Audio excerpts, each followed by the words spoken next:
My name is Lydia, and I'm 41 years old now. If you'd asked me a year ago, I would have told you that family was the only thing that truly mattered.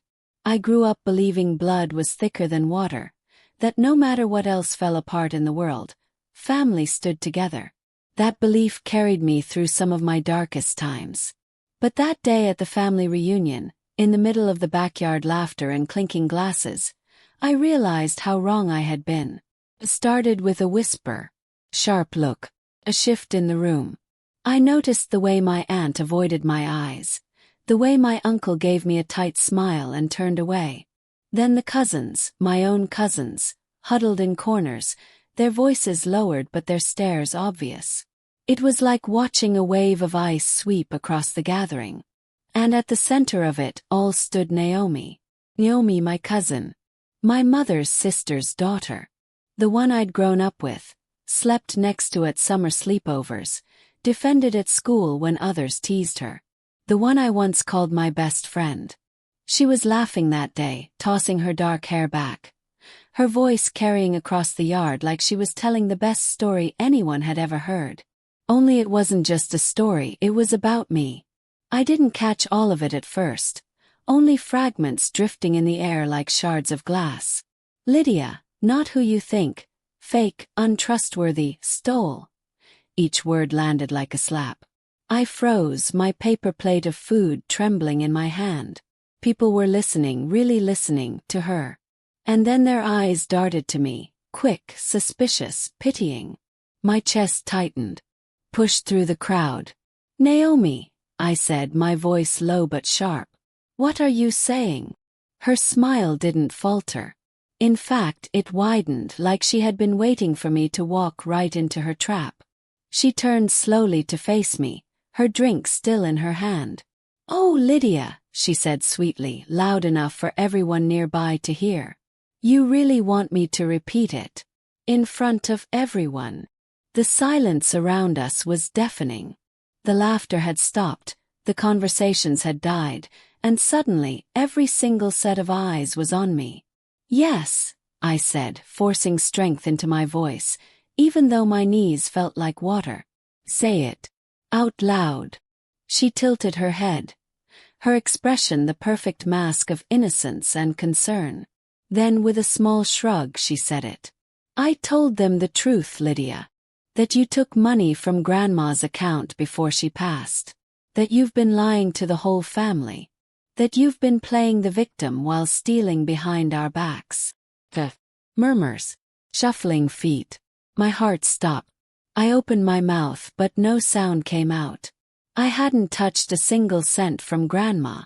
I had cared for her, cooked her meals, bathed her, sat with her in her final days while Naomi was nowhere to be found.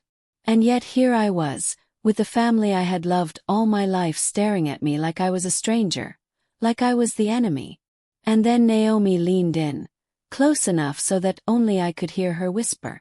You've always thought you were better than me. Consider this balance. Her smile was dazzling when she pulled back, raising her glass in a mock toast. And everyone else clapped politely, nervously, as though what she said had been some great truth. I stood frozen, my hands shaking, my breath shallow. That was the moment I knew everything had changed. My cousin had just turned the people I loved most in this world against me. And I had no idea how far she was willing to go. But I did know this. One day soon the truth would come out. And when it did, Naomi wouldn't see it coming. As I stood there in that backyard, the whispers buzzing like wasps around me, I made myself a silent promise. This wasn't the end. It was the beginning. And Naomi. She had just started a war she wasn't ready to finish. When people hear about betrayal, they often ask, didn't you see it coming? And maybe deep down part of me did. Naomi and I grew up like sisters. My mother and her mother were inseparable, so by extension Naomi and I were too. Summers at my grandmother's house were filled with lemonade stands, late-night talks, and whispered secrets under quilts. She would braid my hair in the mornings, and I would share my diary with her at night. We were inseparable, or so I thought. But looking back, the cracks were always there. Naomi was the kind of person who hated being second. If I got praise for grades, she found a way to top it by talking about some big plan she was working on. If I got attention at family dinners for helping Grandma with chores, Naomi would roll her eyes and complain loudly that I was just showing off. I used to laugh it off, brushing her jealousy aside as harmless sibling rivalry. I believed it was normal. But as we grew older, the differences between us widened. I went to college on a scholarship. Naomi, who never seemed interested in studying, stayed back in town, working jobs she never kept for long. When I came home for breaks, she would make little digs. "Oh, here comes the educated one. Don't forget about us little people when you're rich and famous, Lydia." They were framed as jokes, but the bitterness in her tone always lingered. When Grandma got sick, I moved back home. It wasn't even a question for me. I loved her, and I knew she needed someone who would be there day and night. Naomi visited only a handful of times. She would bring flowers or cookies, pose for a photo, and then vanish. But when Grandma passed, she stood tall in her black dress, crying louder than anyone, her sobs echoing through the church. People praised her for her devotion. I didn't say a word. I let her have the spotlight because I thought family harmony mattered more than setting the record straight. That was my first mistake. Over the years, Naomi made a habit of twisting little things. Once, at Thanksgiving, she told everyone I had refused to lend her money when she was in a tough spot. The truth was she had asked me for $5,000 for a business idea. She couldn't even explain. When I gently said no, she looked at me like I had just betrayed her. But at dinner she turned it into, "Lydia doesn't care about family when it counts." I swallowed it. I didn't defend myself. I thought, let it go, it's not worth the fight. But now I see every silence, every time I let her version of the story go unchallenged, gave her permission to sharpen her knives in the dark. So, when she stood at that family reunion and accused me of stealing from Grandma, it wasn't completely out of nowhere. It was the final step in a pattern she had been building for years, a pattern I had ignored. And the hardest part, my family believed her. Or at least, they doubted me enough to let the lie grow roots. I can still remember my aunt's voice the day after the reunion. She called me, her tone clipped. "Lydia, I just need to ask.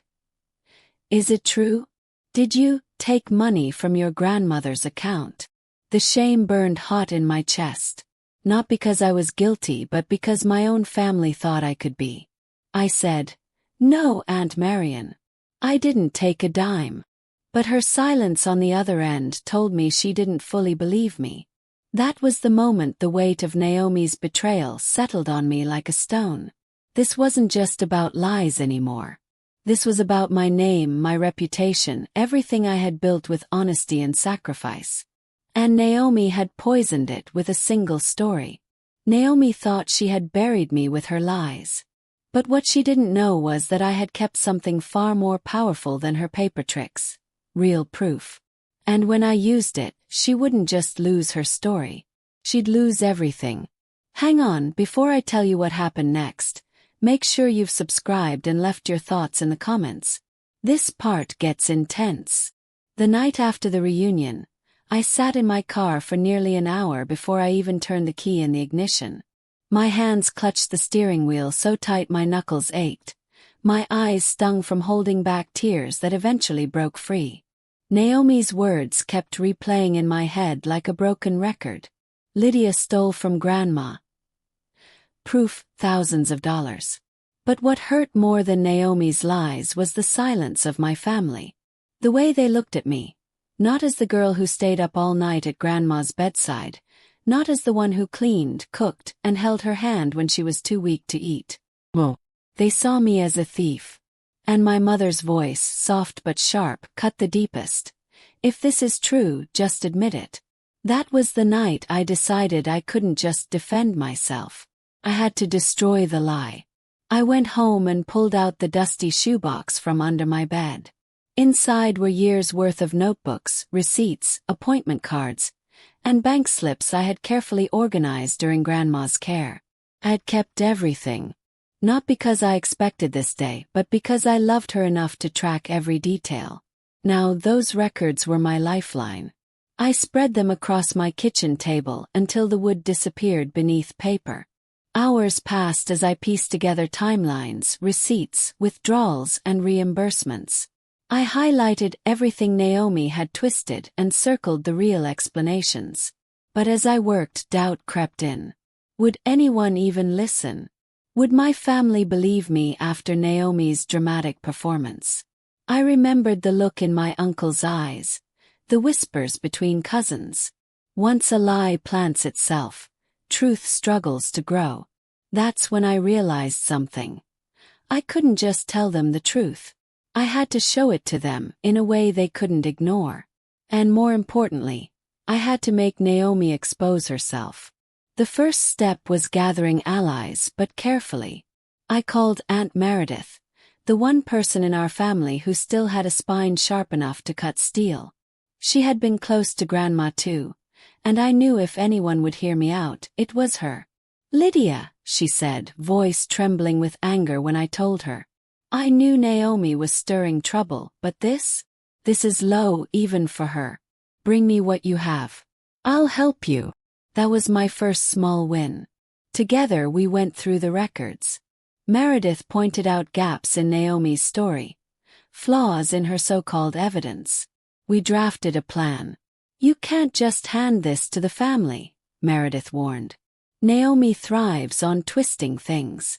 We need to put her in a corner where she has no way out." She was right. If I walked into a room waving receipts, Naomi would spin another story. I needed a stage, one big enough that her lies would collapse under the weight of her own performance. That's when the idea hit me. The upcoming church fundraiser. Everyone from the family would be there. The same community that heard Naomi's whispers would hear the truth, but not just from me. They'd see it, hear it, and judge for themselves. I started preparing a binder, organized by date, with photocopies of every receipt and note. At the back, I placed something Naomi didn't know I had. A recording on my old phone. A night when Grandma had been lucid, thanking me softly for managing her money and making sure Naomi didn't borrow any more for her shopping sprees. It wasn't much, but it was enough. Enough to plant a seed of doubt. Enough to make people question Naomi's story. Still, fear gnawed at me. What if I failed? What if Naomi spun this around again, left me looking desperate and vindictive? Meredith squeezed my hand. "You've carried the truth long enough. It's time everyone else carries the weight of her lies." That night, I slept for the first time in days. Because I knew exactly what I was going to do. At the fundraiser, with the entire family gathered again, I would rise. Not as the accused, but as the accuser. And Naomi. She'd never see it coming. The church hall smelled faintly of coffee and lemon polish, the kind of scent that clung to community fundraisers. Round tables draped in white cloth were dotted with pies, silent auction sheets, and chatter. Families laughed, clinked cups, shared stories. But underneath it all, tension pulsed like a quiet drum. My family knew I'd be there. Some avoided my eyes when I walked in. Others gave polite smiles that dissolved into whispers when I turned my back. Naomi, of course, stood at the center of it all, her laughter bubbling like champagne as though nothing had happened. She saw me across the room. Her smile widened, sharp and smug, like she had already won. I clutched the binder under my arm and followed Aunt Meredith to the front of the hall. My heart pounded so loud I could feel it in my throat, but my steps didn't falter. I wasn't here to beg for understanding. I was here to expose the truth. The moment came when the fundraiser host, an old friend of Grandma's, handed Naomi the microphone to thank everyone for their support. Naomi's voice rang sweet, syrupy. "Family means everything to us. And Grandma would be so proud to see us together tonight." The audacity made my hands shake. When she tried to hand the microphone back, I stepped forward. "I'd like to say something." Gasps rippled through the hall. Naomi froze, her eyes narrowing. Lydia, this isn't the time. It's exactly the time, I cut in, my voice steady even as my pulse raced. Since this is about honoring Grandma, let's do it with honesty. Whispers swelled. Chairs creaked as heads turned. Naomi tried to laugh it off, but the tension was a tide she couldn't control. I opened my binder, placed it on the table, and slid the first page into the light. Naomi told you all that I stole from Grandma, that I drained her savings. She even said she had proof. But here's the truth. I managed every penny of Grandma's care. And I kept records. Every deposit, every withdrawal, every receipt. I lifted page after page, letting the crowd see the highlighted notes, the signatures, the dates. My hands stopped shaking as I spoke, the words flowing like they had been waiting inside me all along. And here, I said, holding up my phone, is Grandma herself, clear as day, thanking me for protecting her money. And warning me about Naomi. Press play. The crackling recording filled the room. Grandma's fragile but firm voice. Thank you, Lydia. Don't let Naomi borrow anymore. She doesn't mean harm, but she can't help herself. Silence fell heavy. Naomi's face drained of color. That's taken out of context, she stammered. But the tide had turned. My uncle, the same one who'd looked at me with suspicion weeks earlier, now leaned forward, brows furrowed. Naomi, you told us Lydia stole thousands. How do you explain this? Naomi floundered. Her voice cracked. She's twisting it, No, Aunt Meredith cut in, her voice like steel. The only one twisting here is you. And we've all seen it now. The hall erupted, not in anger, but in murmurs of realization. People shifted away from Naomi, their eyes hard. Some looked at me with guilt, others with quiet shame for believing her so quickly. Naomi's composure shattered. She shoved the microphone back onto the table and stormed out, her heels clicking sharp and frantic against the floor. For the first time since Grandma's death, I felt the weight lift from my chest. The aftermath wasn't clean. My family didn't suddenly become perfect. Some apologized, some avoided me out of embarrassment, and some still clung to their pride. But the lie had been broken in public, in a way no one could deny. As I left that night, binder pressed to my side, I passed Naomi standing outside in the cold, her arms crossed tight. She glared at me, eyes burning. You think you won, she hissed. Paused, met her stare. I don't need to win, Naomi. I just needed the truth to be louder than your lies. I walked away without looking back. And for the first time in months I felt free. Because lies might travel fast. But when the truth finally arrives, it doesn't knock. Kicks the door wide open. Naomi thought she could rewrite my story with her lies. But that night I proved the truth doesn't whisper, it roars. And when the roar filled the room, her empire of deceit crumbled in seconds. So let me leave you with this. When someone tries to bury you with betrayal, remember, roots grow deepest underground. One day they'll rise. If you want more stories of betrayal, truth, and the comebacks that follow, subscribe to the channel now, because the next story might just feel like your own.